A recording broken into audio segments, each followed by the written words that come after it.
IOC leaders on the dais, IOC members,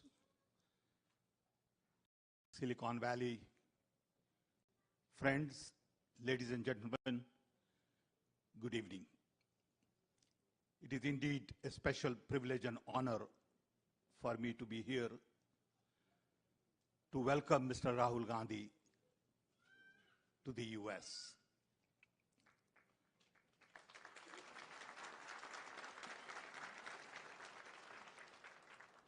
I want to especially thank him for taking time out from his very busy schedule, not only come to the US, but agreed to spend 6 days with us. He came in this morning at 7 o'clock, and we had our first meeting at 12. This is second meeting. We have a major event tomorrow at Stanford University. Then we go to Washington, D.C., where we have series of interactions with press, political leaders, think tank people, NGOs, business leaders.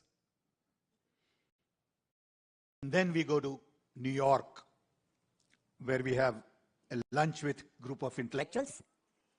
We have another lunch with group of artisans, creative people, cultural people. And then we have a mega event that Mohinderji talked about. So I'm delighted that we are all here together. Indian Overseas Congress is in 32 countries. Beside Middle East, US and Canada happens to be a priority. In Middle East, we have very large number of people from India.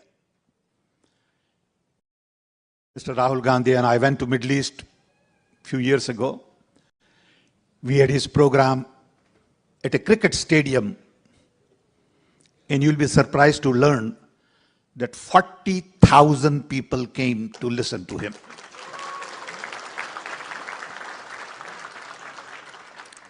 We had 1,100 buses lined up. It is a major task whenever we organize an event for him. I get hundreds and hundreds of requests to meet him personally, talk to him, give me photo opportunity. And unfortunately, we have not been able to meet all the requests because of the time constraint. But I must say the enthusiasm during this visit is much more than I have ever seen before. Partly because of victory in Karnataka, and mainly because of his walk.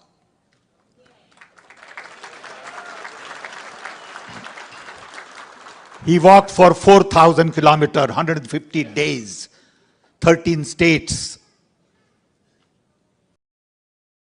and met thousands and thousands of people. The images that I have seen where 50,000 people walk with him is absolutely mind-boggling. I believe this has been a turning point in many ways, not only for our party, for Mr. Rahul Gandhi, and for India.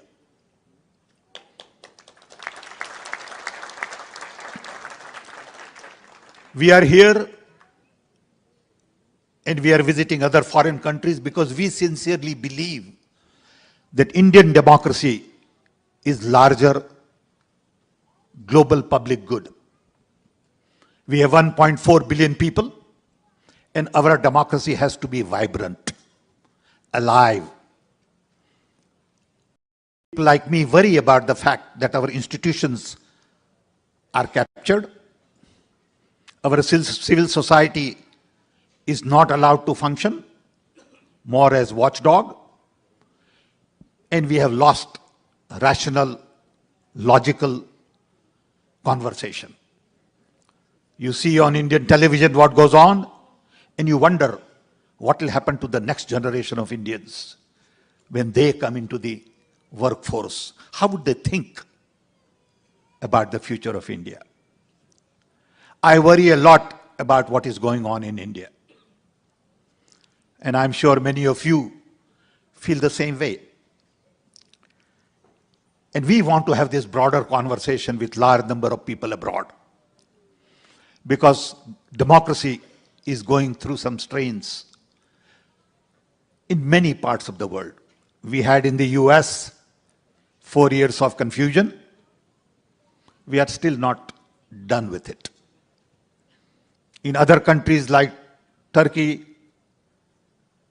even to some extent Mexico, Hungary, and I can go on and on with the list, where democracy is going through a serious challenge, partly because of social media, because everybody and his brother has opinion about everything. And everybody is giving you advice on what to do, how to do. Even those who can't find a job has list of advice for the Prime Minister of the country.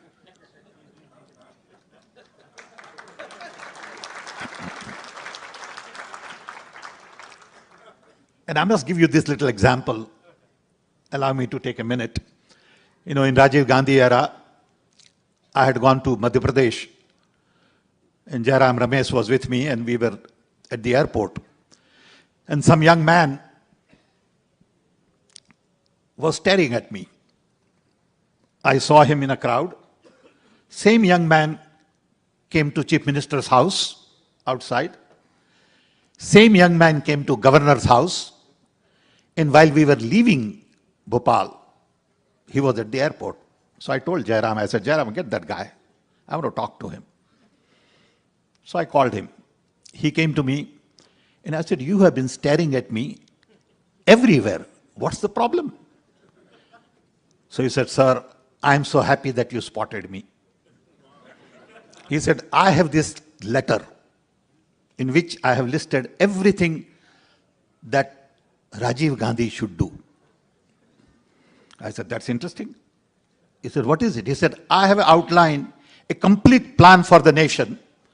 And if Rajiv Gandhi would just follow this, he will be Prime Minister for 15 years. So I said, that's very interesting. What do you do? He said, I'm looking for a job. Only in India you find people, and he had the guts. And he sincerely believed that he knows how to solve Prime Minister's problem, but he can't get a job. Today in India, job is a major situation, major crisis. We are not creating the kind of jobs we need to create. Tomorrow we have a plan to visit a group of experts through Sean to discuss AI. On one hand, new technology is going to eliminate jobs. On the other hand, we need many more jobs. So our challenges are very special. And we need young mind like Rahul to lead the country. We need someone with open mind.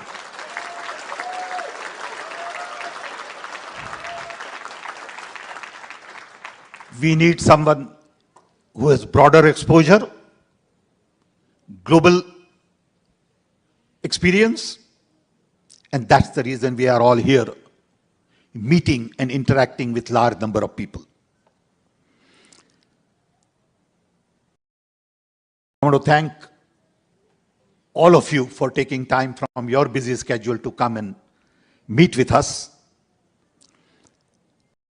I know that the road ahead is pretty complicated. It's not that simple. Because in people's mind in India, something has just come in which is hard to get rid of.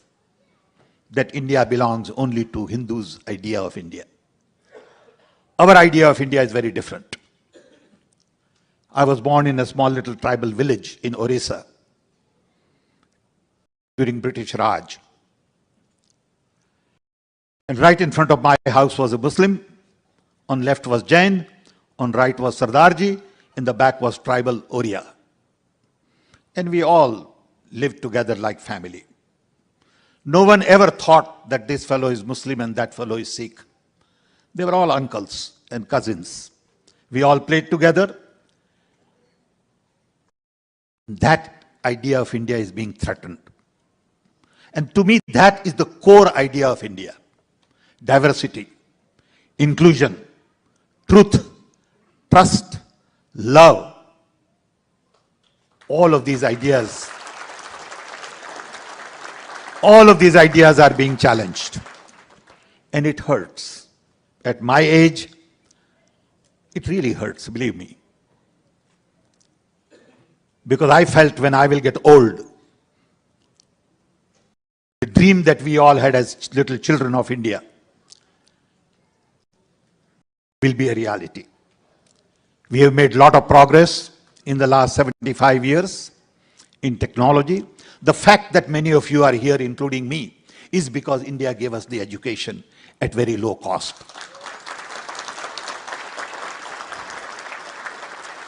The credit goes to our founding father, Pandit Nehru and others, who had the vision to build IITs, IIMs, laboratories, space programs, atomic energy, and Rajiv Gandhi gave push to IT and telecom. I had a chance to work with him, and I will never forget the fact that he gave meaning to my life. My life had no meaning except being an engineer. He had the political will, not only to give meaning to my own life, but create jobs for millions and millions of us. And then when Prime Minister Modi says that nothing got done for 70 years, it hurts. But that's okay. Because I'm used to listening to lies for last many years. So, I have nothing against individual. My problem is the very core idea of India that I grew up with is being challenged.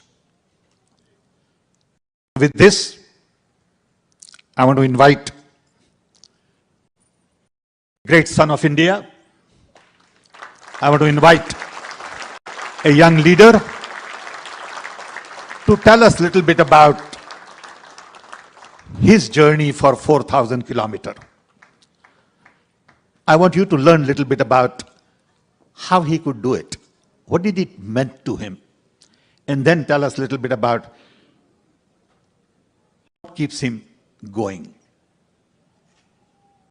What keeps him awake at night? And what is his view of the world and India going forward? Thank you. Thank you.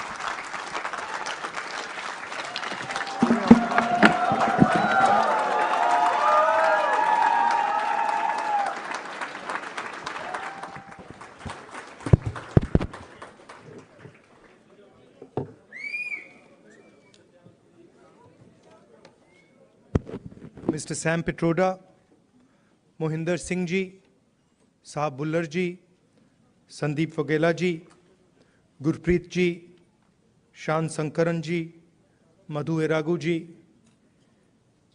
brothers and sisters, friends, and I don't see the children who sang, but where are they?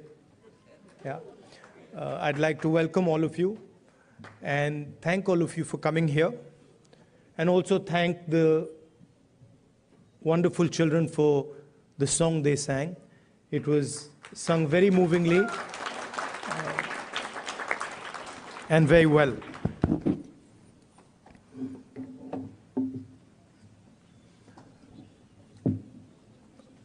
Some months ago, we started a walk from Kanyakumari to Kashmir.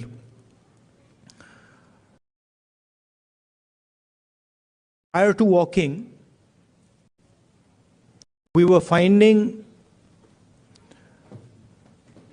that the normal tools that we used to use for politics, conversations like this, public meetings, was simply not working anymore.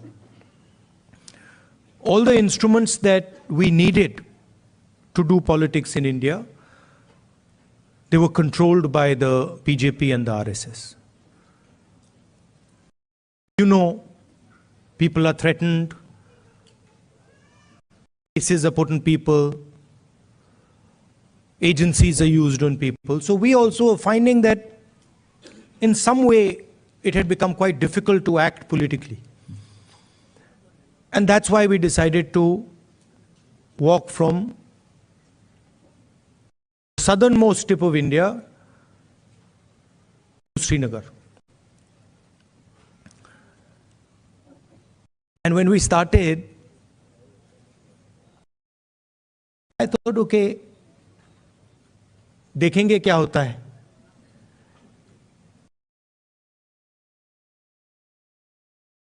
After 5 or 6 days, we realized that actually walking 4,000 kilometers is not an easy thing.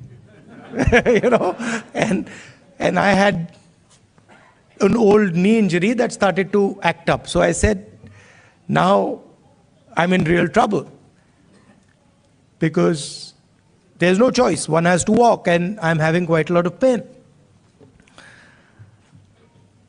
And then quite a surprising thing happened. I started noticing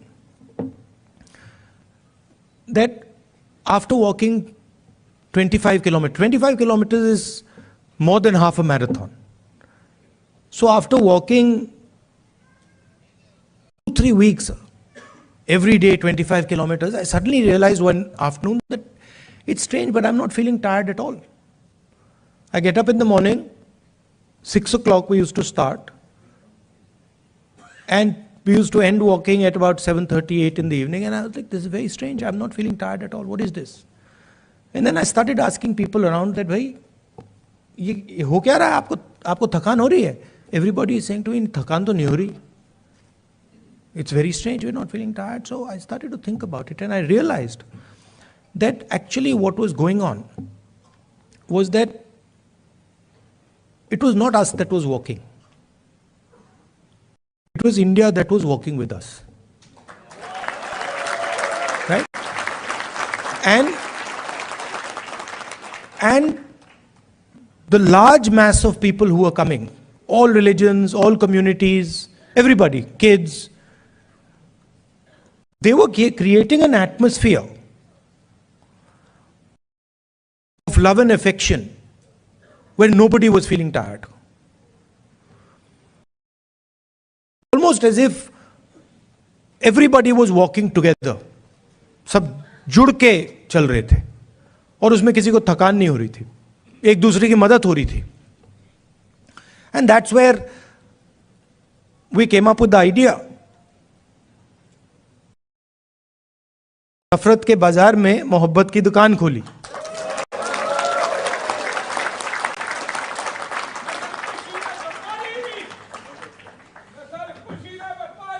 welcome welcome.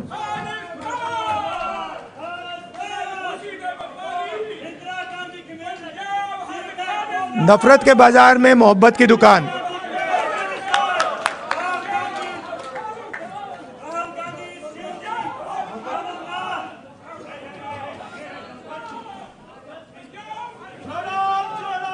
Bharat जोड़ो.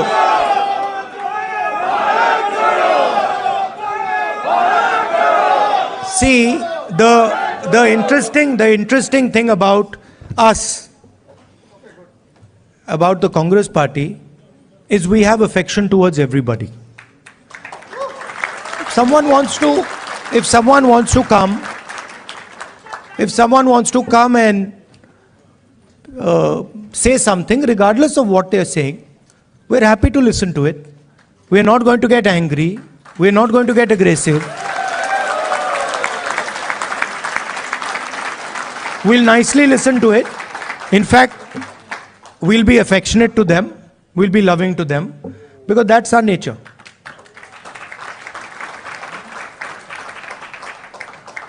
So we found that when everybody started working together, completely different type of energy started coming. And I noticed that the government tried everything. मतलब जो भी उनमें ताकत थी उन्होंने यात्रा को रोकने में लगा दी, से उतार दिया, पुलिस को यूज किया, मगर कुछ काम नहीं कर रहा था. और जो यात्रा का इफेक्ट था वो बढ़ता जा रहा था.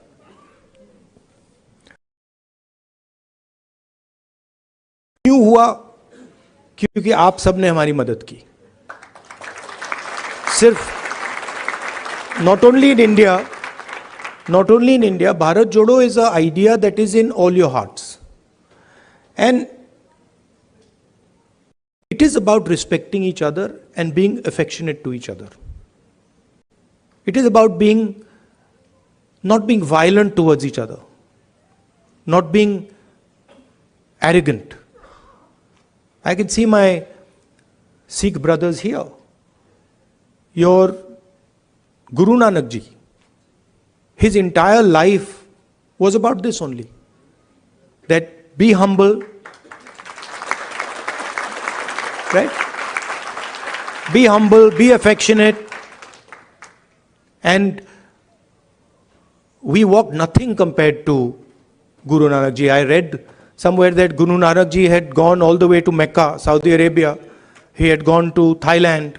He had gone to Sri Lanka. So these giants were doing Bharat Jodo much before we were born. Right? And I can say the same. I can say the same for my friends from Karnataka, Basavana ji, my friends from Kerala, Narayana Guru ji. Yeah, so every state in India has had these giants. Adi Shankaracharya, everywhere. I mean, and every single one of them said, listen to each other, be respectful, not just of your own religion, not just of your own language, not just of your own culture. Be respectful for all cultures, all religions, all languages, because they are in fact the same.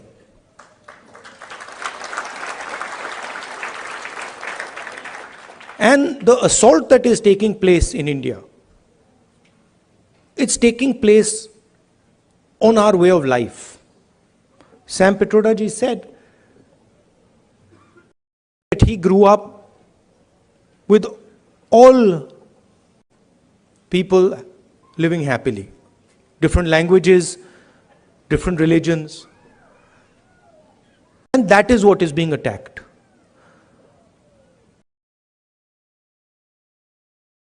Also, the tradition in India, and again something leaders like Guru Nanak ji, Basavana ji, Gandhi ji emphasized, was not to be under the impression that you know everything. That the world is too big, too complicated for any one person to think that he understands everything and he knows everything. And so really that is the disease that Sam sort of outlined. That is the disease, that we have a group of people in India who are absolutely convinced that they know everything. In fact, I think they think maybe they know even more than God. They could sit down with God and have a conversation and explain to him, about what is going on. And of course, our Prime Minister is one such specimen.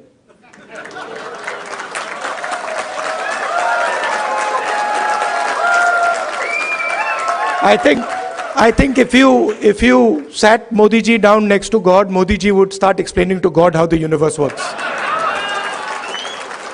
Right? Yes, and God would get confused that what have I created?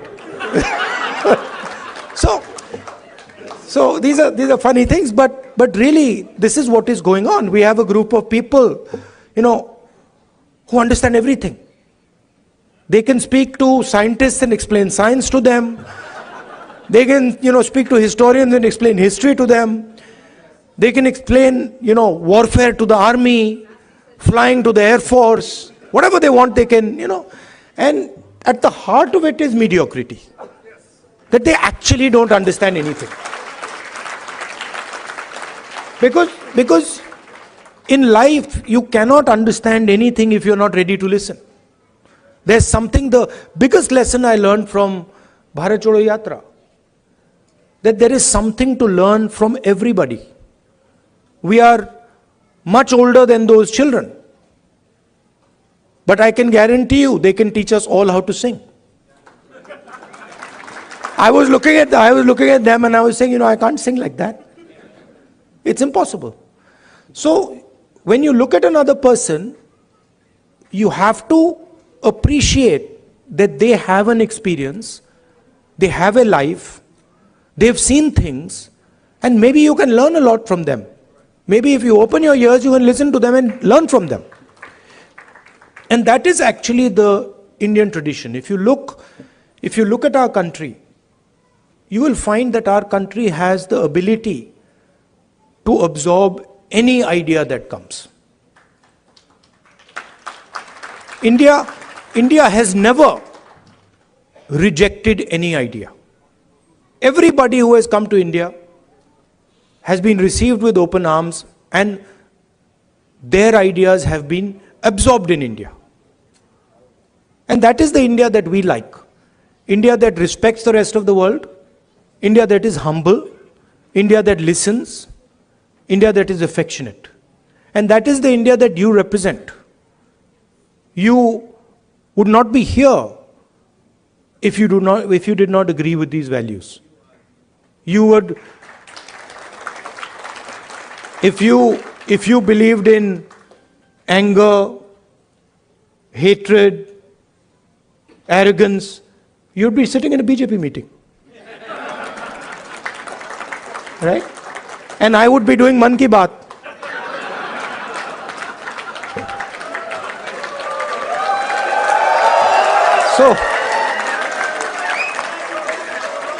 So thank you very much for holding up the Indian flag in America, showing the American people what it means to be Indian, respecting them, respecting their culture, learning from them, and also allowing them to learn from you. You make us all proud. When we think of our country, you're all our ambassadors. When America says Indian people are extremely intelligent, Indian people are masters of IT, Indian people are respectful, all these ideas that have come, they've come because of you and because of your actions and your behaviors. So I thank you very much for that.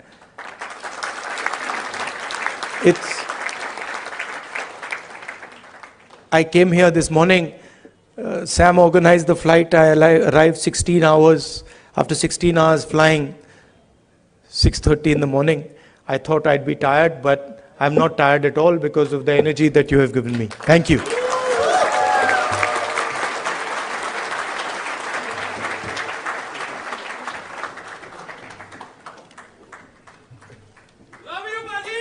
Love you, love you. Now they've asked me to answer your questions. Yes. See that few questions. That also would not happen in a BJP meeting. Yes. No questions there. Okay. Only answers. Thank you. Yeah. Thanks, everyone. Could you please sit down? Thank you. Thank you. So we have many organizations which support. 4 or 5 questions. Yes, sir. Okay, quick. Yes. Or opinions. It doesn't, whatever. Yes. Yeah, but So when we you have. ask people questions, they automatically assume opinion is included. Yes. So we have women who played major contribution for this program to be successful. We have women empowerment organization which helped us to make this event successful. So they have a question specific to women, and I would request Ms. Jhansi Reddy garu to ask that question. Mic. Just give me the other mic. Welcome, Rahul Ji, for California. And as a Women Empowerment Telugu Association, my name is Jhansi Reddy. So I would like to ask you two questions regarding this women bill that has been, in the court for almost more than half a century. So when the Congress comes in power, Which women's bill? the women's reservation rights. So that bill has been there for more than a quarter century. So as a Congress leader, what is your thoughts on it and how are you going to deal with it? That's of my first question. The second question is, in India, it's very hard for a woman for the safety issue. So what are we going to, offer our next generation of the girls in India? Thank you. So on the women's reservation bill, we are committed to that. We wanted to pass it in the last government, but some of our allies were not too happy with it, and they didn't give us the support for that bill. But I'm confident when we come to power, we'll pass that bill. I think part of the answer to your second question lies in the first question. If we empower women, if we involve women in the political system, if we give women space in the governance of the country, if we give women space in the businesses of the country, we will automatically make them safer. So I think involving them in politics, involving them in business, involving them in running the country are the way to give them power. Thank you. Thank you. So we have another Tamil community organization, who united entire Tamil organizations, and they have expressed their support. So they might differ on the Congress party, but they have come here for the love of Rahul Gandhi today. So I would like to invite Mr. Pugal, if you are here. Yeah. Thank you, Sandeep. Hello, Rahul ji. My name is Pugal Anbu. I'm the president of Indo-American Society for Science, Reason and Free Thought. I also represent Tamils who live in Bay Area. On behalf of our people and on behalf of people who believe in science, reason and free thought, I would like to point out we are honored, humble and most truly proud of your journey about opening up the shops of love on the streets of hate all over the India. Tamils have long tradition of harboring brotherhood mindset throughout their civilization. 3,000 years ago, our forefathers said, Yadum Ure, Yavarum Kelir, Pirapukkum Yella Uyirkum. Translation, all human beings are created equal and every town is our town, everybody is our relative. To us, India is like European Union, with each state having its own language, its own tradition, its own festivals, its own cuisine, dress code, way of living, etc., etc. They are all different, yet we live under one country called India. Therefore, it is deeply saddening to us when someone from the union government trying to impose one language, one culture, one tradition, one religion, one school, etc. Recognizing this diversity to make India a robust country, our beloved leader, the Dravidian icon, former Chief Minister Dr. C.N. Anathurai proclaimed both in Parliament and in public forums for Manilathil Suyachi Mathil Kutachi, which means autonomous rule at the state level and federal rule at the union level. Dear Rahul ji, you have studied in America and you have traveled within United States extensively, and you know much better than anyone else in this room that America is the best example of federalism. Each state has its own constitution, its own Supreme Court apart from federal laws. Whereas in India, Congress party did have its own share of problems in the past, but the times have changed. The new thinking has emerged, and you are the epitome of the new thinking. You are the beacon of hope and the streets of hate in India. Therefore, my question to you is that, like United States of America, what's your thought on making India as a true United States of India? Thank you, Ji. If you read our constitution, the definition of India in the constitution is a union of states. And within our constitution is the idea that the languages, cultures, histories of each one of our states has to be protected under the union. So what you're talking about is already incorporated in our constitution. It's already there. The BJP and the RSS are attacking that idea that you mentioned and also the Constitution of India. That's the fact. Now, for me personally,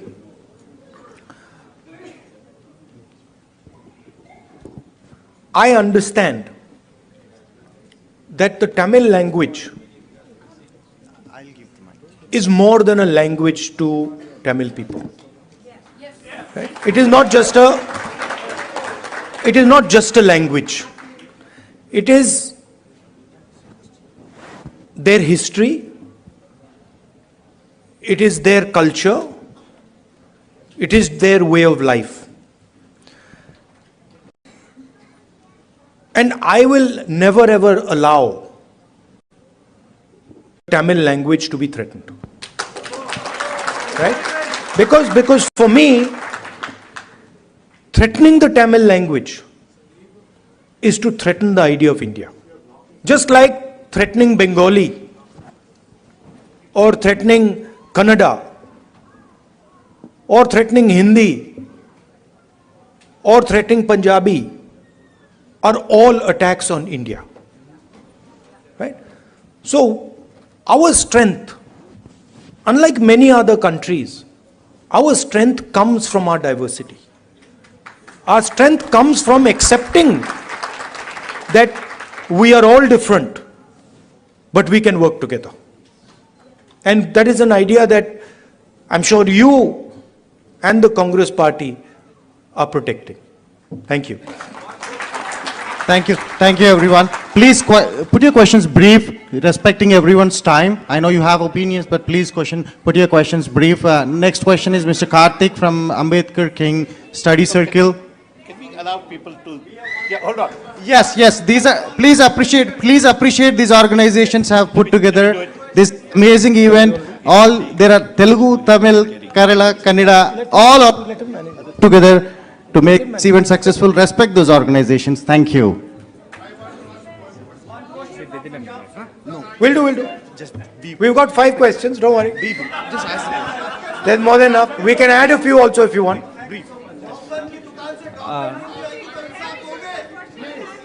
Hello Rahul ji, I am Ganapati from the Ambedkar King Study Circle. First of all, welcome to San Francisco Bay Area. We wholeheartedly thank you for taking up the fight against the fascism. So this rise of fascism is not a mere coincidence. So we believe in the social and the economic equality in the society, and the inequality actually creates a conducive environment for fascism to emerge. So my question is what is the plan of the Indian National Congress to uproot the economic and the social inequality which creates this condition for fascism in the Indian subcontinent and also at the global level? One of the things that we are suggesting is when we were in government, we had carried out a caste census. And the idea behind the caste census was to take an X-ray of Indian society, right?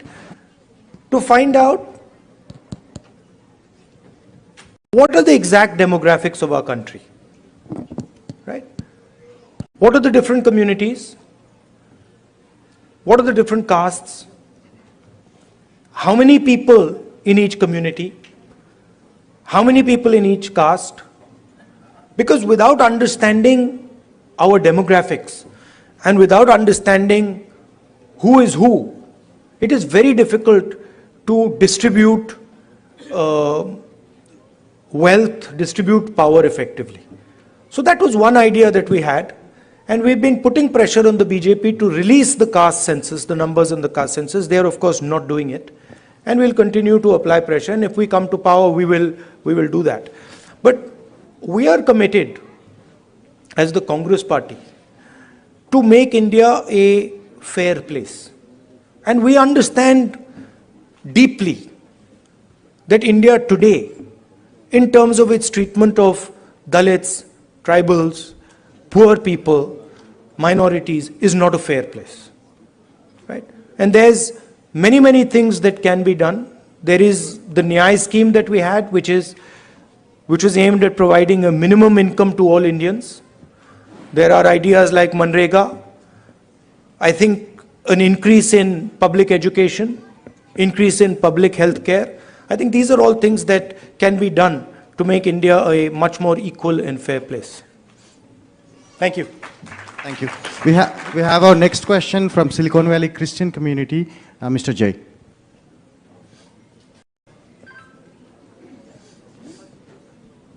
Rahulji, now the Parliament Lok Sabha seats are increasing to 888. What's your take on it? There's a proposal that Modi ji is actually working on. It is going to entirely be based on population. It is going to tilt, the orientation towards the highly populous states, getting more and more lion's share of the revenues and everything. So how is it going to change everything? Minorities are going to get even more depressed. Majorities are going to be, making everybody vulnerable. So what's your take on it? I'd have to look at exactly how they're thinking about doing it. But I think one has to be very careful when one changes the representative structure of a country. So I'd be quite interested in understanding exactly how they've come up with the number 800 and what are the criteria that they're using. These things should not be done flippantly. India is a conversation. India is a negotiation between its languages, between its people, between its histories and cultures, and that negotiation has to be fair. Meaning, all parts of India, all the states of India should feel that there is fairness in the process of negotiation. If I see exactly how they're coming up with 800 and what is the design, then I would be able to answer whether I agree with the number 800, but I haven't seen the way they're calculating it. It's kind of distracting everybody with that new parliament, building opening, and Yes. giving the censure. Yeah. It's distracting everybody.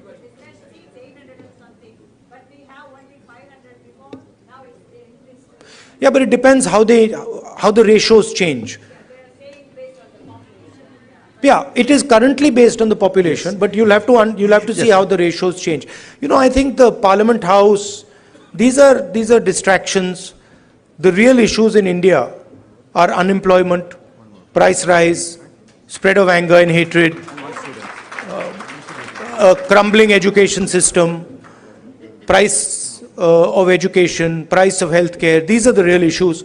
BJP can't really discuss them, so then they have to do the whole scepter thing. Lying down and doing all that. So, aren't you happy I'm not lying down? Thank you. One more question from Bay Area. One more question. भैया One more करेंगे question. भैया मगर disturb मत कीजिए One more question. हाँ, So करेंगे, this is from the Bay Area Muslim community. Please Insaf respect the करेंगे। community. One question from the Bay Area Muslim community. This is Mr. Mohammed Khan. Please go ahead.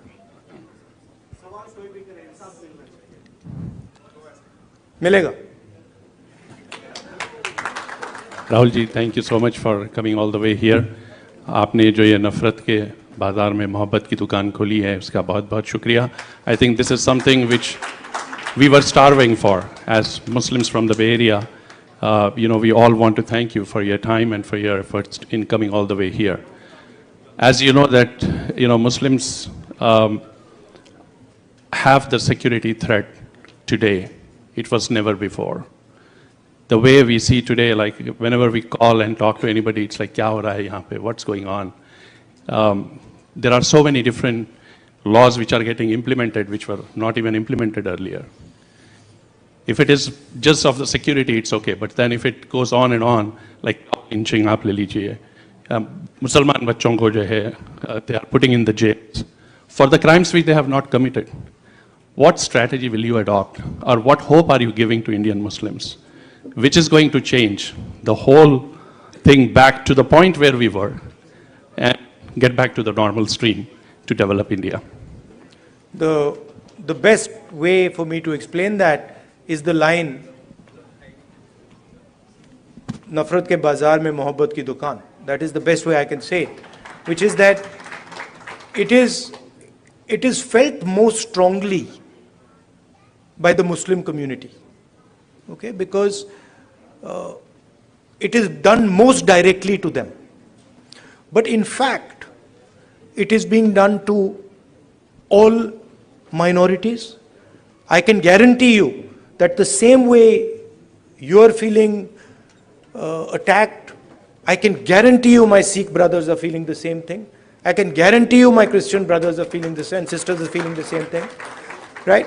I can guarantee you the Dalit community is feeling the same thing, tribal community is feeling the same thing, right? In fact, anybody who is poor in India today, right, when he looks at the extreme wealth that a limited number of people have, in some way he feels the same thing that you feel, that what is going on? How is it that these 5 people have lakhs of crores and I have nothing to eat, right? So you feel it most because it is directed at you most aggressively. But it is a phenomena that is taking place against everybody in India, right? And you cannot cut hatred with hatred. It's impossible, right? You know that. You can only cut hatred with love and affection. And I was surprised at how easy it was to erase hatred in India. I was shocked. I didn't imagine that भाई इधर से उधर चलने से इतना असर पड़ेगा. I didn't imagine it, right? Indian people, as you yourself have said, they don't believe in this stuff. They don't believe in hating each other. They don't believe in killing each other. This is a small group of people who have got control of the system, who've got control of the media, and who are fully supported by, you know, big money, right? But this is not the large mass of Indian people. I can guarantee you, I walked from Kanyakumari to Kashmir. I can guarantee you there are more people who believe in love and affection than hatred. Millions and millions more. So don't be pessimistic. Also, I'd like to point out another thing. This happens periodically in India. What is happening, for example, to the Muslim community in India today happened to the Dalit community in the 80s. If you went to UP in the 80s, the Dalit community, what is happening with the Muslims was happening with the Dalits there. So periodically this type of stuff happens and we have to challenge it, we have to fight it, and we have to fight it with affection, not fight it with hatred. We will do that. Thank you, Rahulji. And one last question from the most important community of entire world, that is students. So we have one interesting student from UC Berkeley who wants to, literally begging me to ask one last question. She promised that she would conclude it. Wait. One more question. Welcome, Rahul sir, and thank you so much for your win in Karnataka. You've made a lot of people very, very happy. We've literally cried tears of joy, so thank you. So my question for you would be, we have a lot of students who helped out here today. We really feel passionately for your cause, and which is our cause now. But what would you say to us? We want to go back to India, we want to represent our country, but we see how the athletes, the youth, the wrestlers in recent times are being treated. It's very undignified. We feel very discouraged. So what would you say to us to kind of bring the sense of wanting to go back out there for our country? Yeah, please realize that there's a huge distortion. India is not what the media shows. The media likes to show, you know, a particular narrative. It likes to promote a particular narrative. That is actually not what is going on in India. Right? It was very clear to me in the Yatra. It's in the media's interest to project these things. It helps the BJP.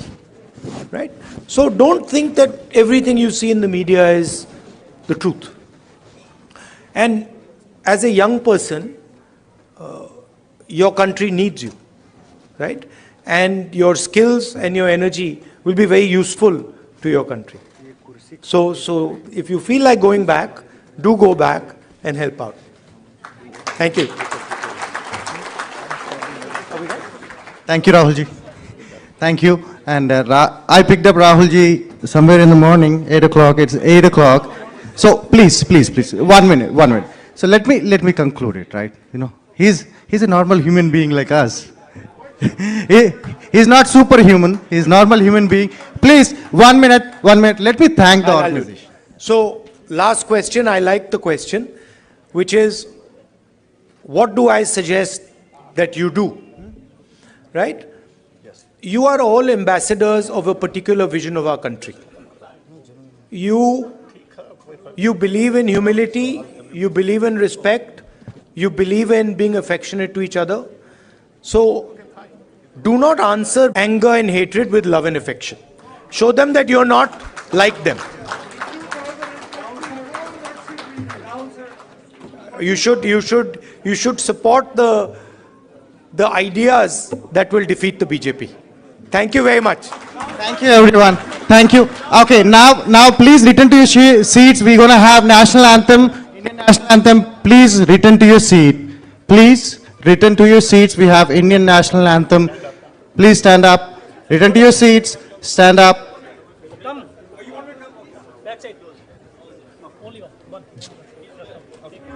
Can you please? Go ahead.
Thank you, everyone. Thank you. I would like to just. Selfie with the crowd. Yeah.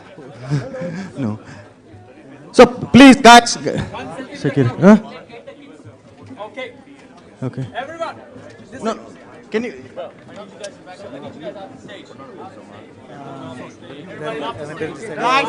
Security guard. Okay. Rahul ji. No, cushions are. If you don't mind, sir. Yes.